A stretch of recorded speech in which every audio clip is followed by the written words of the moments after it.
The White House officially unveils its proposed 2011 budget in less than an hour. The president commenting on the plan at 10:45. You can watch that live right here on Bloomberg Television.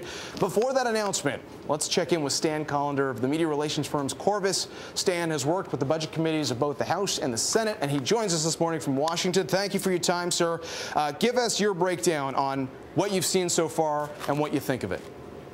Well, look, very clearly the president's facing a choice between those who want to say we need to start paying attention to the deficit and those who want to pay attention to jobs. And he's coming out squarely in favor of doing something about jobs. I don't think that's terribly surprising given the mood of the country and given the fact that there's an election that's about 10 months away. Jobs are clearly going to be a much more important issue this year than the deficit will be. And so for those who would rather see a focus on the latter, what will be the response?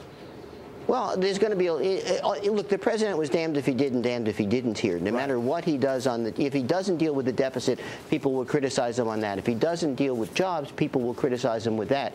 I don't think there's any doubt that there will be some who, on Wall Street who will be extremely disappointed with the fact that the deficit's projected to go up to $1.6 trillion this year. Yeah. And let me correct something that Adam said a few minutes ago. It's the largest in nominal terms, but it's not even close to what we did back in World War II.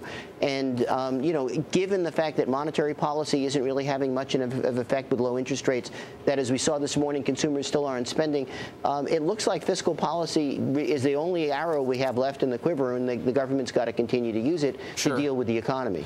Coming back to Wall Street, which you just referenced, they want to see a stronger economy. Ultimately, based on what is being proposed here, do you think Wall Street walks away liking what it sees? Well, I mean, certainly the futures this morning would indicate, maybe about a 55-point increase at the start. That's not a whole lot of negative reaction to this. That would seem to, at least on the equity side, to be looking at this and looking at what the president's proposing and saying, yes, that's the right economic policy for the times. Stan, what about this country's creditors? Obviously, the ability to go out and borrow around the world from the likes of China has made it easy, arguably so, to keep on doing that. What happens in reaction, depending on what we hear from China, et cetera? Or will we even hear anything at this point? My guess is we won't hear much. I mean, keep in mind that the U.S. is the biggest buyer of Chinese stuff. And if our economy is going south, then their economy is affected negatively as well.